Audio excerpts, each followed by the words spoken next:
welcome to the deep dive. Before we even begin to unpack today's incredibly dense material, just want to ask you to take a second to hit that like button and subscribe to the show. Yeah, please do. It really helps us bring you more of these intensive, long-form explorations. And trust me, you are going to want to be subscribed for the journey we are taking today. Oh, absolutely. We are undertaking a comprehensive, cover-to-cover review of a very recently published ebook. It's titled Deprogramming Feminism, Saving Souls from Leftist Ideological Possession and Sin. It was written by Conrad Riker, published in 2025. Just this year. Right, and just so you know, right off the bat, if you want to follow along or dig into the primary source yourself, this book is available for purchase right now on Amazon Kindle and Google Play Books. And he's got a Substack too, right? Yeah, the author actively encourages readers to follow him at Conrad Riker on Substack. If you want to read the raw source material, see his footnotes, and parse the data for yourself, that's exactly where you will find it. Okay, but before we go a single step further, we really need to lay down some very clear, non-negotiable ground rules for you, the listener. Definitely. Because this ebook is a highly controversial, intensely politically charged manifesto. It is explicitly written for a men's rights activist, or MRA, and what is often called the red pill or manosphere audience. It's designed to push buttons. Exactly. It's designed to be provocative. Because of that, we want to make it absolutely categorically clear that we are not taking sides here today. We are not endorsing these viewpoints. We aren't validating the politics of the text, and we are not condemning them either. Right. Our sole mission for this deep dive is just to impartially report on the content provided in the book. Yes. We are going to unpack the extremely complex evolutionary, biological, and sociological arguments the author makes. We are going to explore this distinct worldview objectively. So you can understand the architecture of it. Exactly. The goal is simply to help you understand the ideological architecture of this specific movement. Because whether you agree with it or find it completely appalling, it's a movement that is rapidly gaining traction and influencing how millions of people view the world. Right. Our job is to be your guides through the material, not to tell you what to think about it. So let's unpack this roadmap so you know exactly where we're heading over the next hour or so. It's a big map. It's a massive map. We're going to start at the bedrock of Riker's argument, which is evolutionary biology and what he calls the modern mating market. Yep. From there, we will move into how those biological realities supposedly clash with modern institutions. So we'll look at his intense critiques of the family court system, domestic violence paradigms, and the modern education system. And then it gets really wild at the end. It does. Finally, we will end with his radical, almost sci-fi predictions about artificial intelligence, artificial wombs, and the future of human reproduction. It's a dense journey, so let's just jump right in. Let's do it. The foundation of Riker's entire worldview, like the lens through which he views all of human history, is what he calls the gynocentric matrix. Essentially, he argues that human society, at a fundamental biological level, is hardwired to prioritize female safety, female comfort, and female survival, while simultaneously treating men as a disposable, utilitarian class. What's really fascinating here is how he constructs this argument. Because he doesn't just, throw that claim out there. He builds it through what he terms the syllogism of the matrix. The syllogism is just a logical argument, Yeah. where you draw a conclusion from two assumed propositions. Right. So Riker's premise is that because men have historically, biologically, and culturally been the protective class, they are inherently viewed by society as expendable. Think about it logically. The entire purpose of a protector is to be placed between a threat and the thing being protected. Like a human shield. Exactly. A shield is meant to take damage so the body behind it doesn't. Riker points to the stark contrast in how modern society reacts to male suffering versus female suffering. To illustrate this, he uses a very visceral recent example: the June 2023 implosion of the Titan submersible. Oh, wow. Yeah, I remember when that happened. Wow. The entire world was glued to the news cycle for days. Right. 5 men died in a horrific, crushing deep-sea event. But Riker meticulously documents the internet's reaction to this tragedy. The overwhelming response across social media wasn't mourning, it was the creation of memes. I remember that. People Yeah. were making jokes about the video game controller they used to pilot the sub. Exactly. They laughed about natural selection and billionaires getting what they deserved. Riker then contrasts this explicitly with the global reaction to the Israeli women who were taken hostage by Hamas just a few months later. The reaction to that was totally different. Night and day. That event triggered universal, paralyzing outrage, global protests, and demands for immediate humanitarian intervention. For Riker, this isn't just a cherry-pick anecdote. It's empirical proof of his syllogism.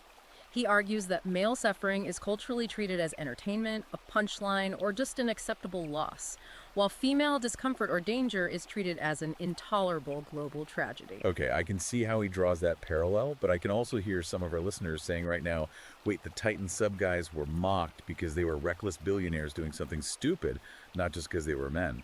Does he back this up beyond that one highly specific media event? Does he have broader data? He absolutely does, and he leans heavily into macroeconomic and historical statistics to build the case. For instance, he points out that across every major human conflict in recorded history, men account for approximately 99% of military combat deaths. 99%. Yes. And he argues this isn't just an artifact of the past. He notes that the United States government actively institutionalizes this reality right now through the selective service system. The military draft. Right, the draft. It's a federal law that requires only young men to register their bodies for potential conscription and state-mandated violence. He frames this as blatant, codified, state-enforced proof of male disposability. But he doesn't stop at war, does he? No, he looks at peacetime infrastructure using data from the Bureau of Labor Statistics. According to his citations, men account for 91% of all workplace fatalities. Wow. We are talking about the guys doing the incredibly dangerous, dirty work. Loggers, deep-sea fishermen, roofing contractors, steel workers, and oil rig operators. He actually coins a term for this. He calls it the glass cellar. The glass cellar. That is a deliberate play on the feminist concept of the glass ceiling, right? Precisely. If we connect this to the bigger picture, the glass cellar is his direct counter-argument to mainstream gender discourse. While he claims modern society is hyper-focused on the glass ceiling, the lack of female representation in comfortable climate-controlled corporate boardrooms or political offices. He argues it completely ignores the men dying in the dark. Exactly. The men doing the dangerous, physically destructive jobs that actually keep the physical infrastructure of civilization running. He notes that in 2021 alone, over 4,200 men died on the job in the United States. And he pairs this occupational hazard data with mental health statistics. Let me guess, suicide rates. Yeah. He brings up suicide data from the CDC, showing that men die by suicide nearly 4 times more frequently than women, accounting for almost 80% of all suicide deaths in the U.S. And his argument is that society just collectively shrugs at these numbers. Yes. He argues this epidemic of male death is virtually ignored by the media and public health institutions because of a profound biological and societal empathy gap. And to prove this isn't just a cultural construct, he cites a really fascinating 2016 psychological study by Feldman Hall, published in the journal Scientific Reports. What did that study find? In this study, researchers gave participants money and the option to either keep the money or spend it to prevent another person from receiving painful electric shocks. The results were startling.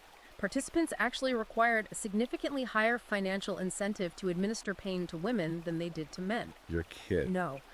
Furthermore, both male and female participants were more willing to let men be shocked just to keep the money. Riker uses this peer-reviewed study to argue that we, as a species, are biologically predisposed to care less about male pain. That is a deeply unsettling study to think about. He's essentially saying that our lack of empathy for men isn't a glitch in the system, it is the system. And he also brings up the bodily autonomy argument to hammer this point home, right? Does. He compares the routine circumcision of infant boys, which is often performed for purely aesthetic or cultural reasons, sometimes without anesthesia, to the universal, legal, and moral condemnation of any form of female genital cutting. To him, the fact that society tolerates the cosmetic alteration of male infant genitals proves that male bodies are considered inherently less inviolable than female bodies. Right. So if we accept his premise that society views men as disposable utilities, what does this all mean for the broader argument? How does he explain why we are like this? Well, this brings us to a crucial pivot in the book. Riker argues that these social structures, the draft, the dangerous jobs, the empathy gap, they aren't just cultural accidents or the result of some arbitrary historical patriarchy. He firmly believes they are driven by ancient, immutable evolutionary mechanisms. Riker heavily relies on evolutionary psychology and completely aggressively rejects the blank slate theory. Let's pause there for a second, because blank slate is a term that gets thrown around a lot in sociology, just to make sure we're all on the same page. The blank slate theory is the idea that human beings are born with no innate mental content, right? Yeah. That all of our behaviors, gender roles, and preferences are entirely learned from society and culture. Exactly. It's the idea that if you raised a boy and a girl in a completely neutral, gender-blind vacuum, they would behave identically. Riker points to the work of cognitive psychologist Steven Pinker, who famously dismantled the blank slate model. Riker uses Pinker's framework to assert that male and female behaviors, desires, and social dynamics are not socially constructed at all. Instead, they are hardwired into our DNA by millions of years of brutal evolutionary selection. Okay, so how does he explain the hardwiring? To explain exactly how this works, Riker grounds his argument in something called Bateman's principle and Robert Triber's parental investment theory. Okay, I have definitely heard of parental investment theory, but Bateman's principle sounds a bit dense. Can you break that down for us? How does it work in the context of human dating and relationships? Absolutely. Think of it as the ruthless economics of biological reproduction. Bateman's principle essentially states that in most species, variability in reproductive success is greater in males than in females. Why is that? It comes down to parental investment theory. Consider the biological asymmetry between the sexes. A human female produces a very limited number of viable eggs in her lifetime. If she successfully mates, she faces an immense, resource-draining biological investment. 9 months of gestation, the physical trauma and mortal risk of childbirth, and years of nursing and child rearing. It's a massive toll on the body. Right, because her reproductive capacity is so scarce and the cost of making a mistake is astronomically high, evolution has designed women to be the choosier sex. They have to be incredibly selective about whose genetics they accept. Right, because if she chooses a weak, sickly, or unsupportive mate, her offspring might not survive, and she's lost years of reproductive potential. Exactly. Now, look at the male biological imperative. A man's minimum biological investment in reproduction can literally be over in 5 minutes. He produces millions of sperm daily. Because his reproductive capacity is practically unlimited and his biological cost is virtually zero, evolution has designed men to be the competitive sex. Men compete for the choosy females. Yes. Therefore, female reproductive success is limited by access to resources, while male reproductive success is limited entirely by access to females. Here is where the book gets really interesting, and frankly, where it gets incredibly controversial. Riker uses this foundational biological asymmetry to explain what the manosphere calls hypergamy, and the dual mating strategy often crudely referred to as alpha fucks, beta bucks. Walk us through how he applies these theories to human behavior. So, hypergamy is a sociological term that means marrying up. In Riker's evolutionary framework, hypergamy is the innate female drive to seek out a mate who is of higher status, possesses more resources, and displays greater genetic fitness than she does. And he doesn't think this is just a Western thing. No. To prove this is a universal human trait and not a cultural construct, he relies heavily on a landmark 1989 study by evolutionary psychologist David Buss. This is a very famous 37 culture study. Buss and his team surveyed over 10,000 people across radically different isolated societies. They went to hyper-capitalist European cities, they went to rural agrarian societies, and they went to isolated tribal villages that had almost no contact with Western media. And what were they looking for? They were looking for what men and women prioritized in a mate. Riker points out that the results were shockingly universal across every single culture. Regardless of religion, media influence, or economic system, women universally prioritize men who displayed status, ambition, and resource acquisition. Because evolutionary psychologists view those as cues for a man's ability to provide and protect. Right. Conversely, men universally prioritized women who displayed youth and physical attractiveness, which are biological cues for fertility and reproductive health. For Riker, this massive global study proves that gender preferences are identical across the globe simply because the biological hardware is identical. You cannot socialize these desires away. So he establishes this ancient Pleistocene era hardware. But we aren't hunting mammoths anymore. We are swiping on glass screens. How does he apply this ancient hardware to the modern dating market, specifically the world of Tinder, Bumble, and Hinge? He argues that modern technology hasn't changed human nature. It has just acted as an extreme magnifying glass for it. He relies heavily on a statistical concept called the Pareto principle, commonly known as the 80-20 rule. Right. In economics, this rule observes that 80% of outcomes often come from 20% of costs, like 80% of a company's sales coming from 20% of its clients. Exactly. Riker claims that dating apps have artificially amplified female selectivity to a breaking point, creating a Pareto distribution in human mating. How so? Because theoretically, dating apps give everyone access to everyone else. Shouldn't that democratize dating? You would think so, but Riker cites data suggesting the exact opposite. He points to a highly publicized, though heavily debated, internal study conducted by the dating site OkCupid. The data purportedly showed that while men rated female attractiveness on a relatively normal bell curve, meaning they found the majority of women to be of average attractiveness. The women were much harsher. Yeah, women rated a staggering 80% of men as below average in attractiveness. Wait, mathematically, that makes no sense. By definition, 80% of a population cannot be below the mathematical average. Precisely.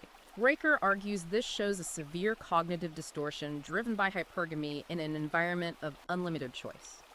He argues that on dating apps, the top 20% of high-status, highly attractive men receive 80% of all female attention, likes, and matches.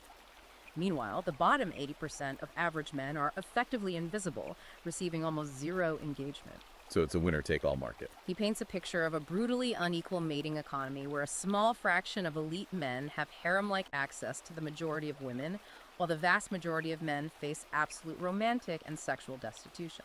And this ties into another major concept he explores called the wall, right? It's this incredibly blunt argument about female aging and sexual market value. Yes, the wall is a cornerstone concept in this space. Riker argues that a woman's sexual market value, her leverage in the dating market, is almost entirely tied to her youth and fertility. Therefore, he claims this value declines sharply and inevitably as she approaches and crosses age 30. He models a woman's dating life as a two-phase strategy. Let's hear the phases. In her early 20s, when her fertility and market value are at their absolute peak, he claims she pursues the exciting, genetically fit alpha man. She will share these elite men with other women without demanding commitment or resources, simply because she is driven by the biological imperative for top-tier genetics. But then what happens when she hits this so-called wall?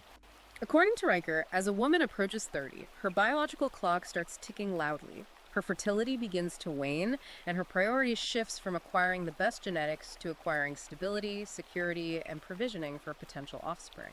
This is when she executes the beta bucks phase of the strategy. So she settles down. Right. She pivots away from the unpredictable alpha and seeks out the beta male. The reliable, hardworking, perhaps less physically exciting guy who has spent his 20s building a career and accumulating resources. Riker views this not as a conscious, malicious deception, but as a ruthless, transactional optimization of conflicting biological drives. Wow. Okay, I want to bring up something really specific from this section of the book because it blew my mind. He introduces this layer of modern chemistry into the equation regarding the birth control pill. He cites research by an evolutionary psychologist named Jeffrey Miller. What is this about the pill chemically altering female attraction? Because if that's true, the implications are staggering. It is one of the most provocative arguments in the book. Jeffrey Miller's research investigated how hormonal contraceptives affect mate choice. The theory is that naturally cycling women experience shifts in attraction based on their ovulatory phase. During their fertile window, they naturally prefer markers of genetic fitness and high testosterone, masculine jawlines, dominance, aggression. And when they take the pill? When women are on the hormonal birth control pill, their bodies are essentially tricked into a state mimicking pregnancy. The research suggests that women in this state prefer completely different traits. They gravitate toward traits indicating resource acquisition, reliability, and cooperative behavior. Basically, more feminine facial features and softer temperaments. So the pill makes women biologically prefer the beta male over the alpha male.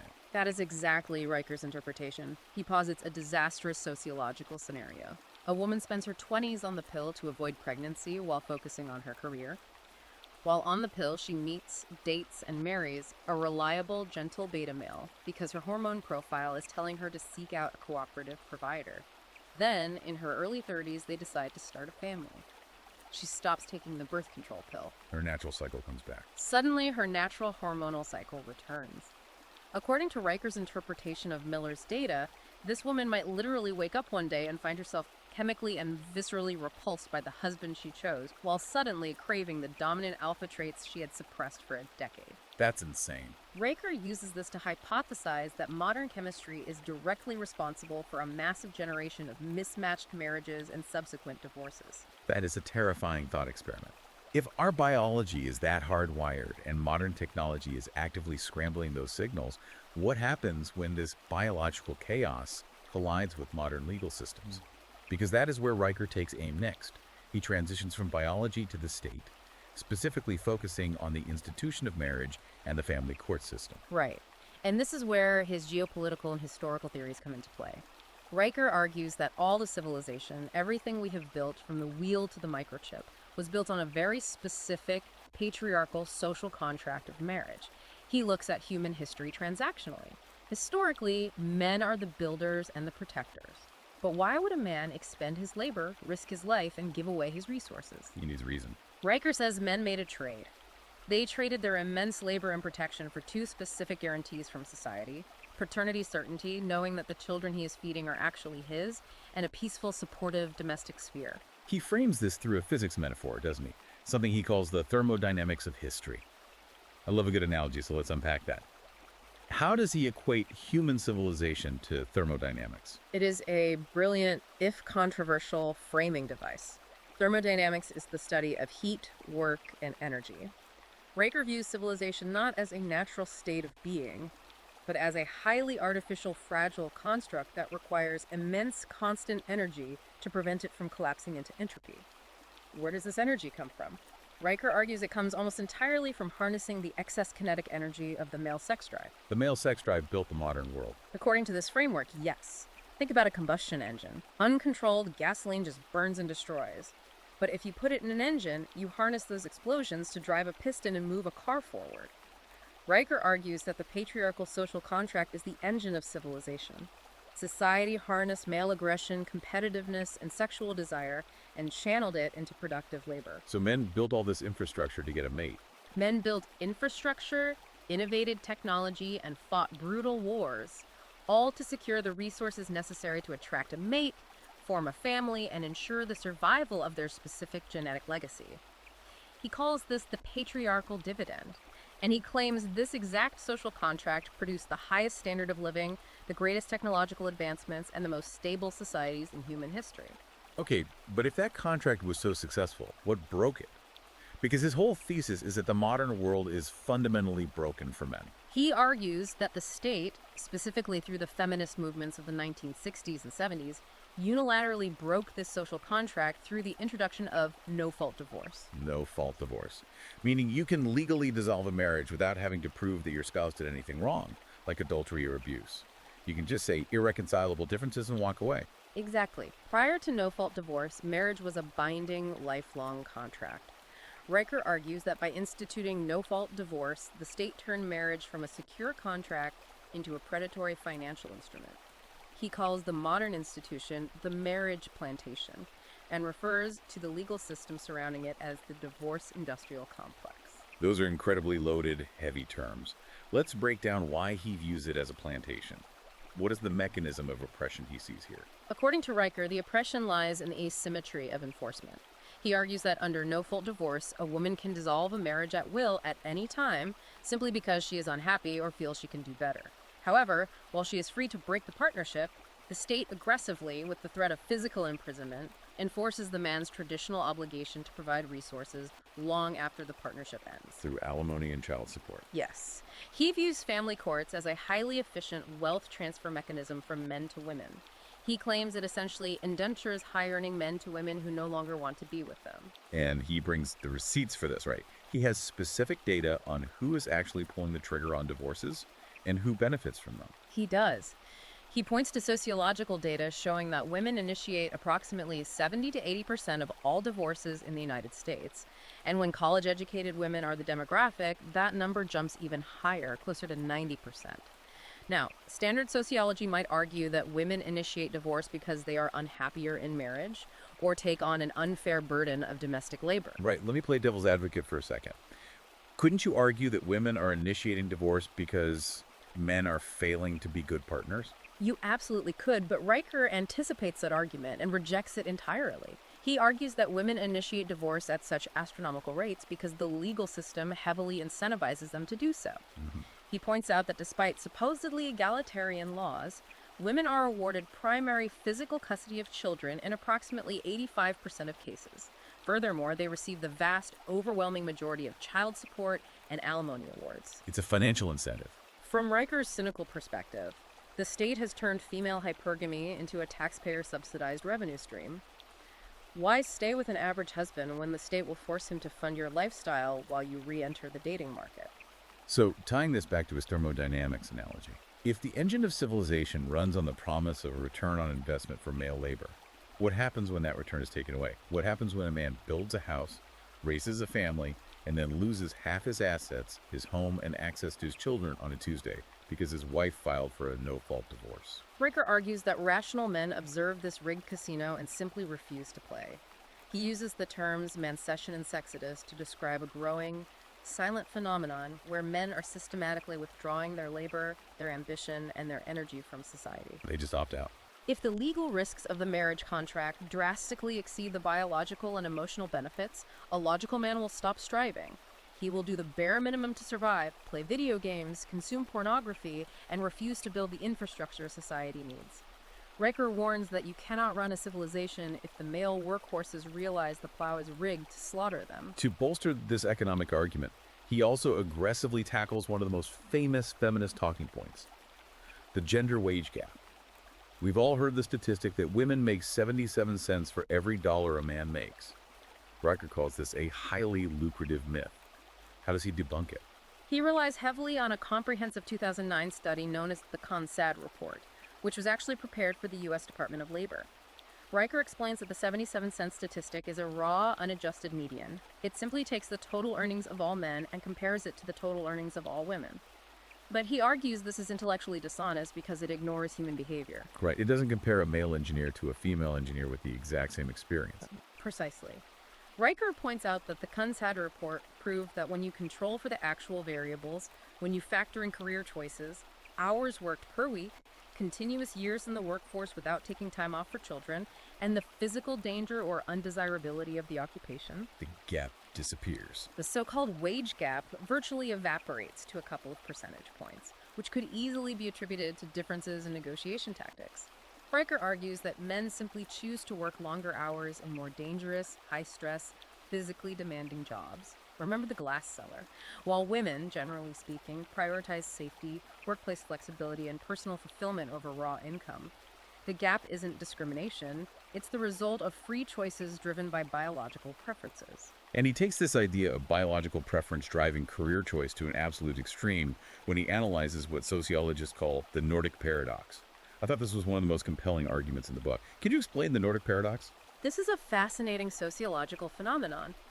If the blank slate theory is correct, if gender roles are entirely socially constructed by oppressive patriarchies, then logic dictates that in the most progressive, egalitarian, feminist societies on Earth, you would see a perfect 50-50 split of men and women in every profession. Right. If you remove the societal pressure, boys and girls should naturally choose all jobs equally. Exactly. So researchers looked at Scandinavian countries, Sweden, Norway, Denmark.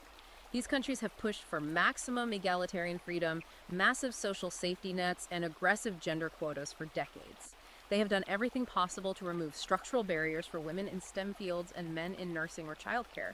Yet, what happened? The data reveals the Nordic paradox. As these societies maximized gender freedom and minimized economic pressure, the divergence in male and female career choices actually widened. Wait, really? Given total freedom, they became more traditionally divided. Yes. When a woman in Norway knows her healthcare and housing are guaranteed by the state, she doesn't feel the economic pressure to become a computer programmer or an investment banker. She is free to pursue her innate biological preferences. Consequently, you see overwhelming majorities of women gravitating toward nurturing, people-centric roles like nursing, teaching, and veterinary medicine. And the men? Men, given the same freedom, heavily gravitate towards systems, mechanics, and things like engineering, software development, and construction. Riker uses the Nordic paradox as the ultimate kill shot to the blank slate theory. He argues it empirically proves that occupational differences are driven by deep-seated inherent biology, not systemic patriarchal discrimination. Okay, so if men are biologically driven to be protectors and providers, and the family courts systematically strip them of the rewards for doing so, how does society manage the fallout when things get volatile? Because Riker takes this concept of legal disadvantage a step further. He transitions from the family court system into the broader criminal justice system. He claims that modern society allows women to actively weaponize their inherent helplessness, a concept he calls the mask of the victim. He argues there is a profound systemic bias against men in conflict resolution. How does he build that case? To explain the root of this bias, he introduces a fascinating psychological concept from a 1994 study by researchers Eagley and Mladinik, known as the women are wonderful effect. The women are wonderful effect. That sounds like a greeting card, not a scientific study. What is it? It is a well-documented cognitive bias found in social psychology. Eagley and Mladinik conducted extensive implicit bias testing and found that across both male and female participants, humans automatically, subconsciously associate women with positive attributes like purity, morality, warmth, and innocence. And they associate men with negative, aggressive, or threatening attributes. So we're biased from the jump. In short, we naturally assume women are inherently good and men are inherently dangerous. Riker argues that this deep-seated psychological bias isn't just a quirk of human nature. It has fundamentally infected and corrupted the entire justice system. And the prime example he uses to illustrate this corruption is his massive critique of the Duluth model of domestic violence intervention. Yeah, let's spend some time on the Duluth model because he dedicates a huge portion of the book to tearing this specific policy apart. For listeners who don't know, what is the Duluth model, and why does Riker think it's the ultimate example of systemic misandry? The Duluth model was developed in the early 1980s in Duluth, Minnesota, by feminist activists, most notably Ellen Pence. Prior to this model, police often treated domestic disturbances as private family matters or tried to mediate them. The Duluth model revolutionized this by introducing mandatory arrest policies and batterer intervention programs. But Riker has a problem with the foundation. Yes, his critique focuses on the ideological foundation of the model. He explains that the Duluth model operates on a very specific, rigid presumption that domestic violence is exclusively a tool of patriarchal control. It posits that men use violence to maintain power and dominance over women. Which on its face seems like a logical explanation for male-on-female violence. Why does he take issue with that? Because, Riker argues, it completely ignores the reality of human behavior and assumes automatic, absolute male guilt. Because the model dictates that violence is a patriarchal tool, police are trained to identify the primary aggressor in any domestic dispute. And in practice, Riker claims, the primary aggressor is almost always interpreted simply as the larger, physically stronger party, which is nearly always the man. So size equals guilt.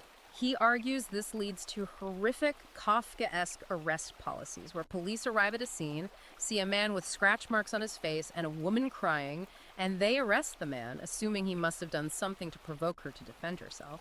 He claims men are routinely arrested even when they are the ones who dialed 911 to seek police protection from a violent female partner. That is a bold claim. Does he have statistical evidence to show that domestic violence isn't just a one-way street of male oppression? He points to a wealth of sociological data that severely complicates the feminist narrative. He specifically cites data from the Centers for Disease Control and Prevention from 2010 to 2012 regarding intimate partner violence. According to the data he highlights, in incidents of severe physical domestic violence, approximately 40% of cases are actually reciprocal. Meaning both partners are violent. Both the man and the woman are actively engaging in physical violence against each other. Furthermore, in cases of non-reciprocal violence where only one partner is hitting the other, he cites studies suggesting women are actually the instigators more than 70% of the time. Riker contrasts these statistics with the Duluth model's rigid assumption of male guilt, arguing that the justice system actively ignores female violence and criminalizes male self-defense. And he also heavily criticizes the Violence Against Women Act, or VOEA, in this context, right? He claims the federal government actually incentivized these biased arrests. Yes. VOEA was landmark legislation passed in the 1990s. While it provided much-needed funding for shelters and victim services, Riker focuses on how it tied federal grant money for local police departments to domestic violence arrest statistics. Following the money. In his view, this created a perverse institutional incentive. Police departments needed to show high arrest numbers to keep federal money flowing. Riker argues that the protective arm of the state was essentially turned into a bounty hunter system, incentivized to round up male arrests regardless of the nuance or reality of the domestic disputes. And this idea of presumed male guilt leads directly into his discussion on the weaponization of false allegations. In the post-Me Too era, this is an incredibly sensitive topic. How does he approach the issue of false rape allegations? He approaches it with cold, hard statistics, aiming directly at the modern cultural narrative that false allegations are exceedingly rare, often quoted at around 2 to 8%. Riker completely disputes those numbers, arguing they are artificially deflated.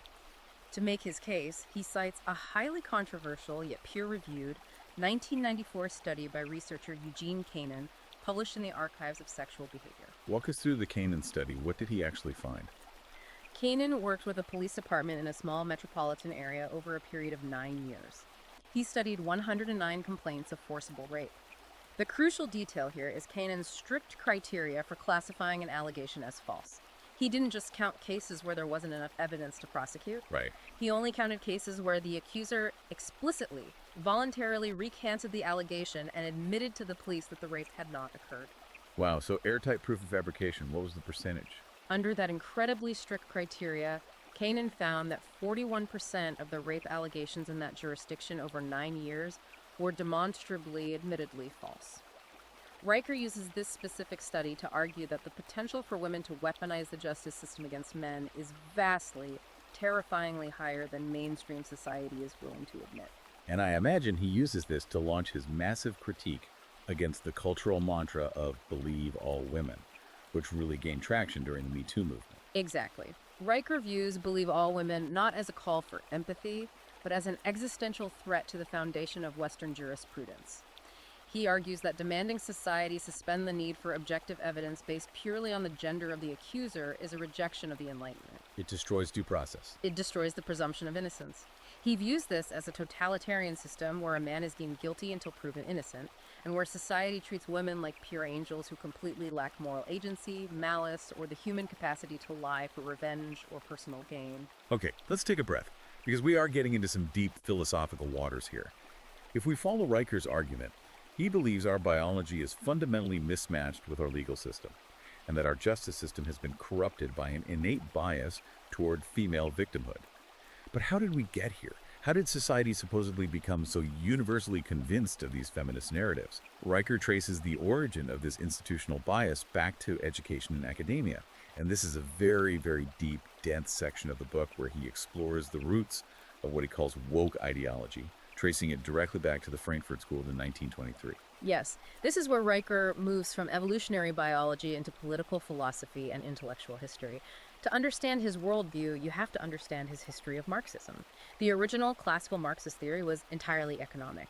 Karl Marx believed that the oppressed working class, the proletariat, would inevitably rise up and violently overthrow the wealthy capitalist owners, the bourgeoisie. But that didn't happen. Right. By the early 20th century, particularly after World War I, that global workers' revolution completely failed to materialize in Western Europe and the United States.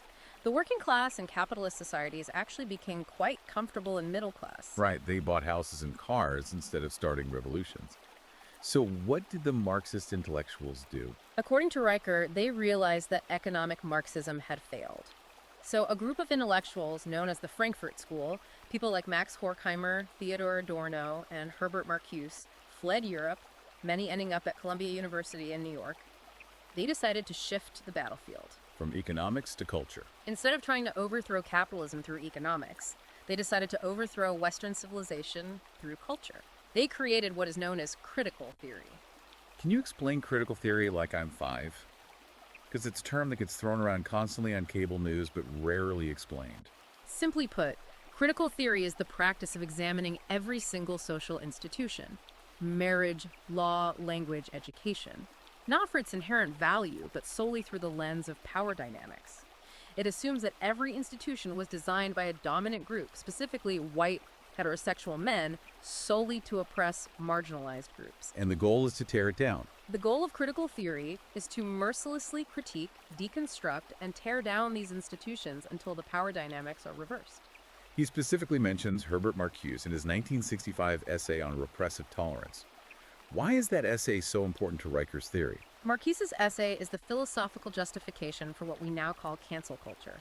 Marcuse argued that in a society built on oppression, objective, neutral tolerance of all ideas actually just protects the oppressive status quo. Therefore, Marcuse argued that liberating tolerance requires intolerance of right-wing or traditional viewpoints, and absolute tolerance of left-wing revolutionary viewpoints. Blueprint for modern censorship. Riker says this is the exact blueprint for modern university campuses and social media platforms. It justifies silencing, firing, and censoring conservative or traditional voices under the guise of protecting the marginalized. And he also breaks down intersectionality, introduced by legal scholar Kimberly Crenshaw in 1989. How does intersectionality fit into Riker's critique? Riker describes intersectionality as a mathematical equation for victim status. The theory suggests that various forms of oppression, racism, sexism, classism don't exist independently, but intersect and compound. So, a black, disabled woman faces a unique compounded form of oppression that a white woman doesn't. But Riker sees a darker side to it. While academics view this as a nuanced way to understand social disadvantage, Riker views it as the creation of a rigid grievance hierarchy. He argues it replaces individual merit, character, and objective truth with a caste system based entirely on identity politics, where straight white men are always placed at the absolute bottom of the moral pyramid, inherently branded as oppressors regardless of their individual actions. And he brings up the French philosopher Michel Foucault and the concept of queer theory, which he claims absurdly attempts to argue that biological sex itself is merely a social construct. Exactly. Foucault argued that language and societal norms create our reality. Riker claims that modern academics have taken this to a delusional extreme, trying to gaslight society into believing that the profound DNA-level differences between men and women are just arbitrary labels assigned at birth by oppressive doctors. So it's a long-term strategy. Riker views this entire century-long academic movement, from the Frankfurt School to modern queer theory, as a long march through the institutions. It was a deliberate, patient strategy to capture the universities, then capture the media, and finally capture the courts. And he argues that the most devastating casualty of this institutional capture is the modern male student. This brings us to his chapter on the boy crisis in K-12 education. This is a really heartbreaking section to read. He paints a picture of the modern classroom as fundamentally hostile to the biological reality of being a boy. Let's unpack the K-12 crisis. He starts with the demographics. He cites data stating that roughly 76 to 80% of all public school teachers are female. From a purely biological and temperamental standpoint, Riker argues this creates an environment that inherently, perhaps subconsciously, penalizes male behavior. Because boys act like boys. Little boys are naturally wired by evolutionary biology to be competitive, aggressive, hierarchical, and physically active. They need to roughhouse, take risks, and assert dominance. But in a classroom heavily skewed toward female behavioral norms, which prize cooperation, stillness, compliance, and quiet empathy, normal boy energy is viewed as a disruption. He goes so far as to say that natural male behavior is essentially pathologized as a psychiatric disorder. Right? He does. He argues that because boys are biologically incapable of sitting still and quietly focusing on worksheets for 8 hours a day, the education system diagnoses them with attention deficit hyperactivity disorder, or ADHD, at exponentially higher rates than girls. And the solution isn't to let them run outside. The solution is to chemically suppress their natural energy with amphetamine-based medications like Ritalin and Adderall.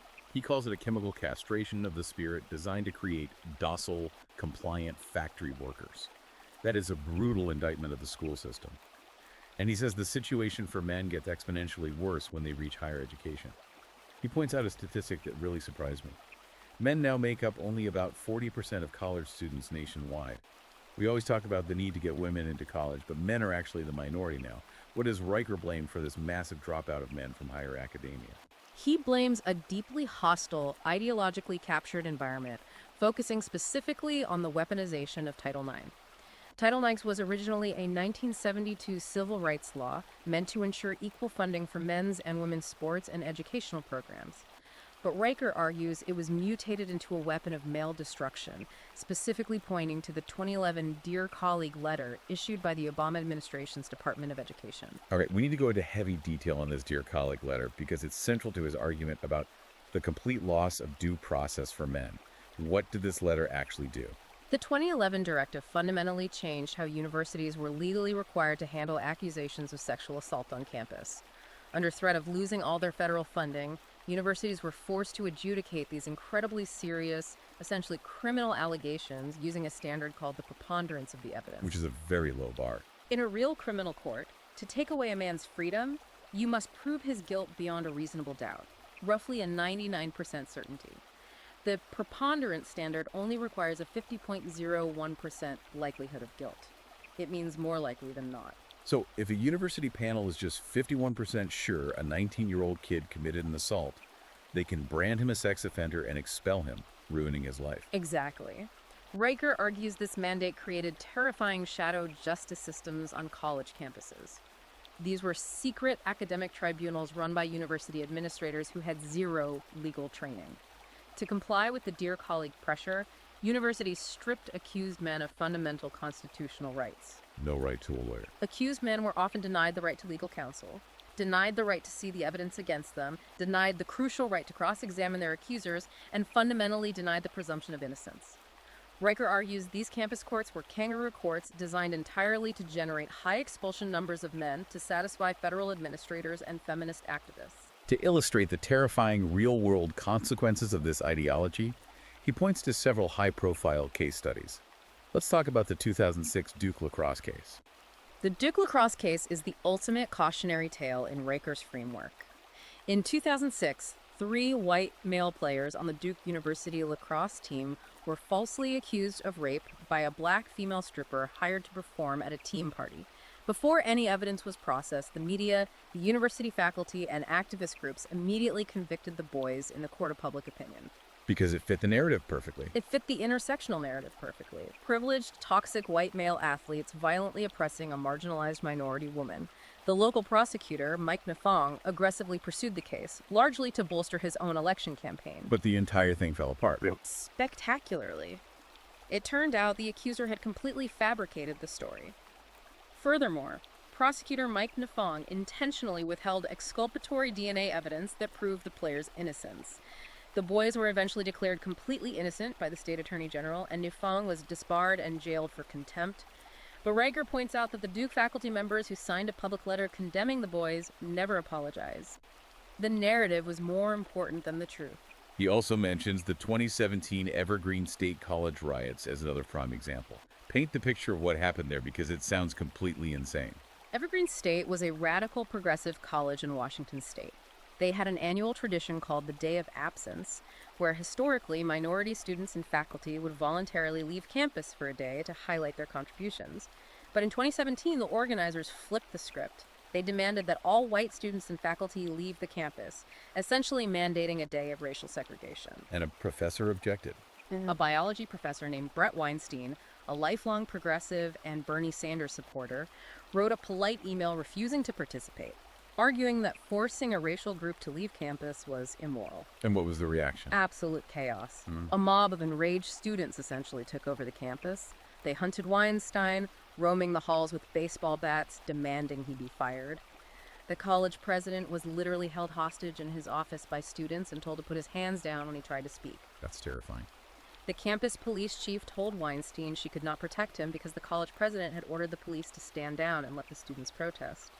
Weinstein and his wife had to flee the campus and eventually sued the university. For Riker, Evergreen State is the inevitable endpoint of Marquise's repressive tolerance and intersectionality. An ideological mob replacing objective truth and civilized order with raw, intimidating power. So we have covered biology, the family courts, the criminal justice system, and academia. How does this massive institutional attack translate to the broader culture we all swim in every day? Riker connects it directly to the mainstream media landscape and the severe psychological toll it takes on the male psyche. He dedicates a huge amount of time to unpacking a phrase we hear everywhere now: toxic masculinity. He argues this phrase is not a diagnostic tool, but a semantic Trojan horse. Yes. The mainstream definition of toxic masculinity is supposedly just the negative aspects of traditional manhood, like suppressing emotions or acting violently.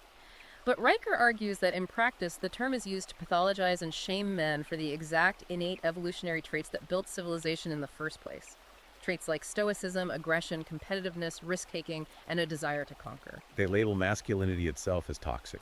By labeling the core essence of maleness as a toxin, society tells men that they are inherently broken and need to be cured by adopting female behavioral norms. He outlines what he calls the syllogism of demoralization in the media. How does pop culture actively demoralize men? The premise of this syllogism is that under critical theory, men are the historical oppressors.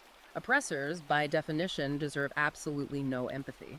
Therefore, Male suffering, failure, and physical pain are treated as comedy or as justified karmic punishment in pop culture. This makes me think of an analogy. It's kind of like how almost every sitcom dad from the 1990s onward, think Homer Simpson, Peter Griffin, or Ray Barone, is portrayed as an absolute bumbling idiot who constantly makes terrible decisions and needs his highly competent, long-suffering wife to save him from himself. Riker is saying that's not just a lazy comedy trope. It's a symptom of a culture that holds men in deep contempt. Exactly. The media portrays men as either dangerous predators or incompetent buffoons. There is no modern cultural archetype for the noble, stoic patriarch. Riker also notes how modern historical fiction and fantasy media arbitrarily gender swap roles, erasing historical male sacrifice, and how superhero movies constantly depict 110-pound women physically dominating large, highly trained male soldiers in hand-to-hand combat. Why does that specific action movie trope bother him so much? Because he argues it blatantly denies the biological reality of sexual dimorphism. Biologically, adult men possess roughly 90% more upper body muscle mass and significantly denser bone structures than women. Riker claims that constantly portraying women as physical equal or superior to men in combat isn't just girl power fantasy. It creates a dangerous false expectation of physical capability, and it psychologically minimizes the very real biological necessity of male physical protection. He brings up a very specific, real-world corporate example of this media misandry. The infamous 2019 Gillette ad campaign. This was a massive cultural moment. What was the ad and why did it backfire so spectacularly? The ad was titled "The Best Men Can Be," playing on their classic slogan. Instead of selling razors by showing handsome men shaving, the ad was a 2-minute lecture about toxic masculinity, bullying, and sexual harassment. It featured clips of men acting terribly, mansplaining, and harassing women with a voiceover asking, "Is this the best a man can get?" and demanding that men hold each other accountable. Gillette thought they were making a progressive, socially responsible statement. How did the market react? The market backlash was historically brutal. Men viewed it as a razor company openly expressing contempt for its own core customer base. The YouTube video became one of the most disliked videos in the platform's history, and Reichel points out the financial consequences. Procter & Gamble, Gillette's parent company, eventually took an $8 billion non-cash write-down for the Gillette brand. $8 billion. While P&G blamed currency fluctuations and market shrinkage, Riker views that staggering $8 billion loss as empirical proof that men are finally waking up, finding their spine, and actively refusing to financially support corporate entities that lecture and hate them. And this ties into a fascinating, highly technical psychological double-bind that Riker diagnoses in modern men. It's the demand for emotional vulnerability. Modern society, and modern women in particular, constantly tell men that they need to open up, cry, share their fears, and be completely emotionally vulnerable. However, Riker utilizes some intense psychological research to explain why doing this is basically a death sentence for a man's relationship. He brings in the work of transactional analysis pioneer Eric Berne and neuroeconomist Paul Zak. Let's break this down because it is fascinating. Who is Eric Berne? And what is his model? Eric Berne was a psychiatrist who developed a theory in the 1950s called transactional analysis. His core model is the parent-adult-child, or PAC model. He posited that in any social interaction, humans adopt one of these 3 ego states. An adult state is rational and objective. A parent state is nurturing but also authoritative and critical. A child state is dependent, emotional, and seeking approval. How does Riker apply this to modern dating and the nice guy syndrome? Riker argues that when a man attempts to be completely vulnerable, when he acts like the stereotypical nice guy who constantly defers to his partner, over-communicates his insecurities, and seeks emotional validation, he is unconsciously adopting the child ego state.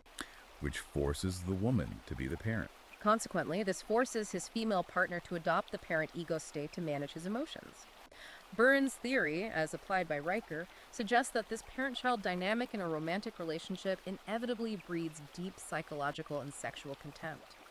A woman cannot remain sexually attracted to a man she feels she has to mother. That makes a harsh kind of logical sense. But what about the physiological side? He mentions Paul Zak's research on oxytocin.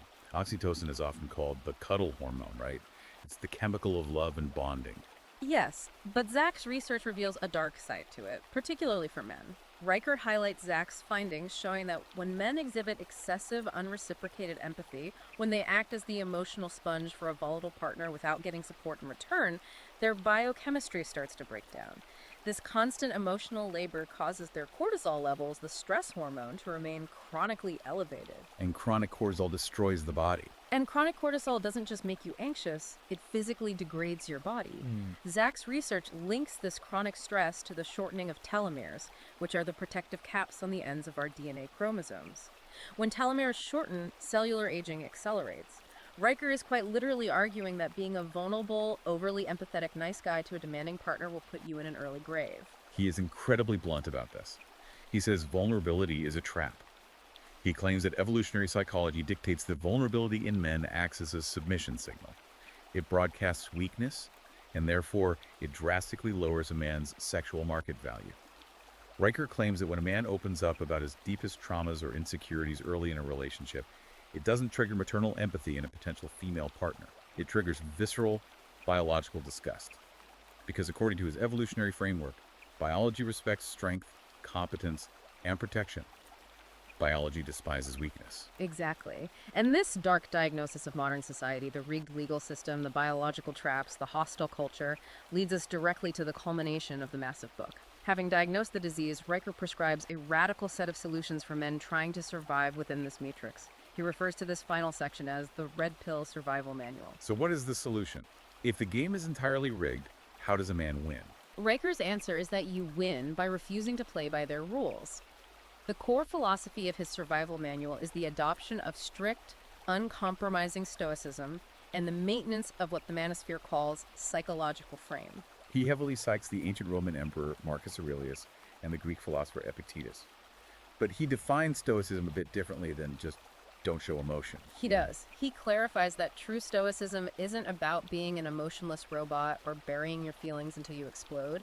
It is about absolute self-mastery. It is the realization that you cannot control the external world. You cannot control the family courts, you cannot control female hypergamy, and you cannot control the media. You can only control your internal reaction to them. Maintaining frame. Maintaining frame means establishing your own reality, your own boundaries, and your own mission in life, and absolutely refusing to allow the volatile emotions, tests, or demands of others, specifically female partners, to dictate your emotional state or knock you off your path. And practically, socially, he explicitly aligns this philosophy with the movement known as MGTOW.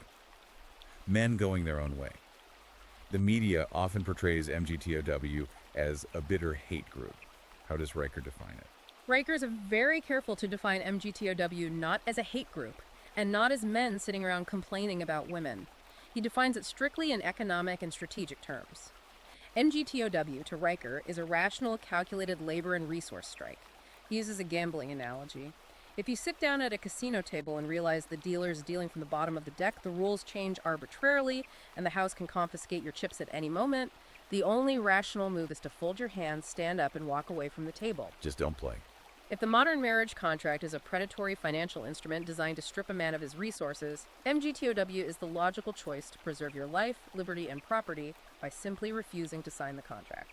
To execute this strike safely, he advocates building what he calls a fortress of solitude. This is his intense financial defense strategy. Explain the fortress. The fortress of solitude is built on the premise that a man cannot lead, cannot maintain frame, and cannot be truly independent if a family court judge can strip him of his life savings on a whim. Therefore, Riker advises men to completely systematically exit the traditional centralized banking system, where assets are easily tracked, frozen, or seized by the state. He goes into crypto. He advocates for allocating capital into decentralized, untraceable cryptocurrencies like Bitcoin. He pushes for the hoarding of physical, untraceable precious metals like gold and silver. And for men with significant businesses or real estate, he outlines the use of complex, irrevocable offshore trusts to legally hide and protect assets from the reach of Western family courts. He is basically telling men to become financial ghosts. But he doesn't just focus on money. This financial defense is paired with an intense physical and psychological hardening process, which he calls the triad of fortitude. This is where he gets into extreme biohacking. What are the three pillars of this triad? First, he demands the building of physical resilience and autonomic control through extreme cold exposure. He explicitly cites the Wim Hof method, taking freezing ice baths and practicing hyperventilation breathing. He argues this isn't just a tough guy gimmick. It biologically suppresses systemic inflammation, builds mental calluses, and forces the body into a state of acute stress adaptation. And the second? Second, he mandates heavy compound weightlifting, squats, deadlifts, bench presses. This isn't for vanity. He cites endocrinology to show that moving heavy iron naturally boosts testosterone and norepinephrine, which are the vital chemical substrates of male dominance, energy, and frame control. And the third pillar is dietary, right, intermittent fasting. Yes, specifically a 16-8 intermittent fasting schedule, meaning you fast for 16 hours and eat all your calories in an 8-hour window. But his reasoning isn't just about losing weight. He argues that modern men are drowning in a sea of constant unearned pleasure. Junk food, video games, endless entertainment. Fasting is a mechanism to forcibly reset the brain's dopamine receptors. It breaks the addiction to modern instant gratification and trains the brain to endure deprivation and associate reward only with difficult, delayed achievement. That dopamine reset is absolutely crucial to his next point because he issues a massive apocalyptic warning against the digital traps that he says are destroying modern men. He specifically targets the infinite novelty of high-speed internet pornography. This goes way beyond morality for him. It's pure neurology. It is entirely neurological. He cites deep neurobiological research detailing the buildup of a protein called delta phosB in the brain's reward center. When a man engages with the infinite, escalating novelty of internet porn, it floods the brain with unnatural levels of dopamine, triggering the accumulation of delta phosB. Riker argues this literally alters neural pathways, shrinks the prefrontal cortex, which is responsible for willpower and long-term planning, and completely destroys male ambition. Because it's too easy. Why would a man endure the immense real-world struggle of building a career, taking risks, and approaching real women when he can chemically simulate the evolutionary reward of mating with 1,000 digital women from his bedroom? He backs this up with a terrifying statistic about physical function, too. He does. He points to a 2018 urological study showing that an astonishing 1 in 4 men actively seeking medical treatment for severe erectile dysfunction are now under the age of 40. Riker argues this is unprecedented in human history. He claims that the digital harem of pornography has fundamentally corrupted male biology, turning what should be aggressive, conquering men into docile, physically impotent consumers who are pacified by pixels. Okay, we have reached the absolute peak of the mountain here. We've covered the biology, the societal collapse, the financial strategies, and the physical biohacking.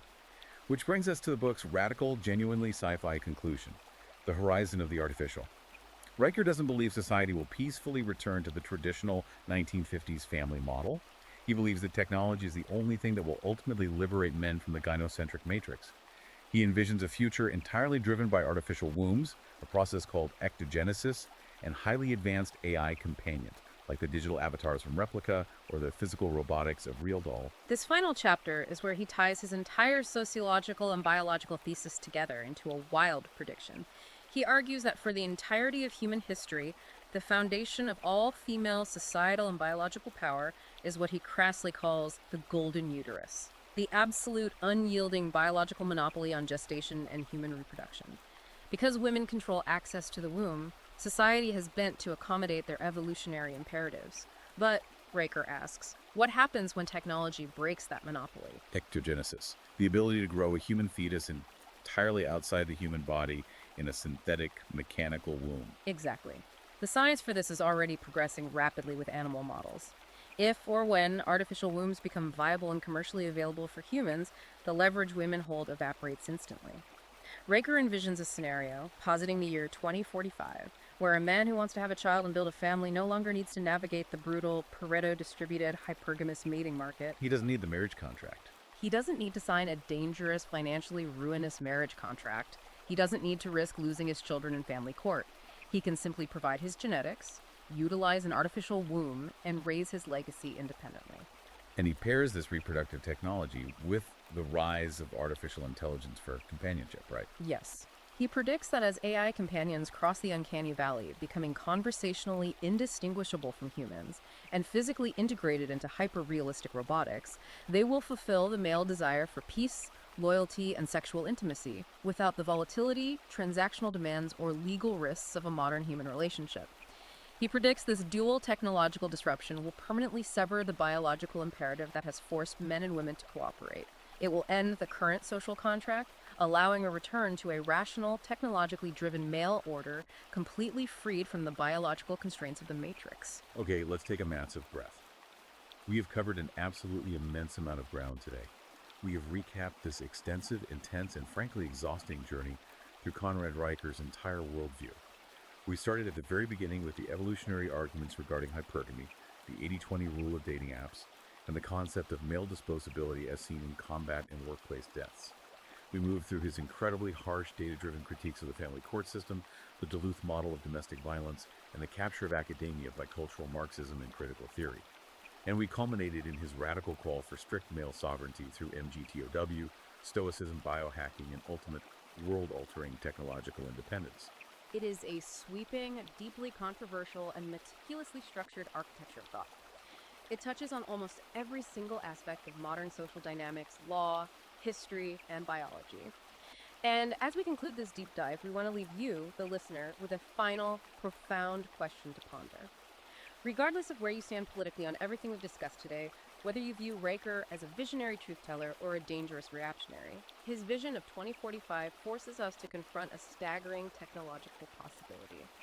If artificial wombs and highly advanced AI companions eventually completely bypass the biological reproduction and traditional relationship dynamics that have defined our species since the dawn of time, what actually happens to the human social contract?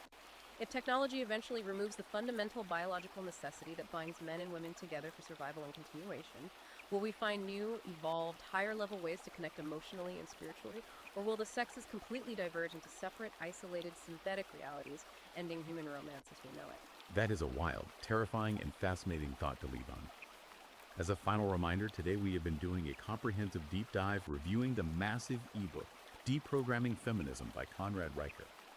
If you want to dive into the data, check his sources, or read this extensive source material for yourself, you can go buy it right now. Check it out on Amazon Kindle and Google Play Books. And remember, if you want to see what the author is writing about right now, you can follow him at Conrad Reicher on Substack. Thank you so much for sticking with us and joining us on this incredibly intense hour-long deep dive today. If you made it this far, please, right now, don't forget to like this video and subscribe to the show so you never miss an exploration like this one. We will see you next time.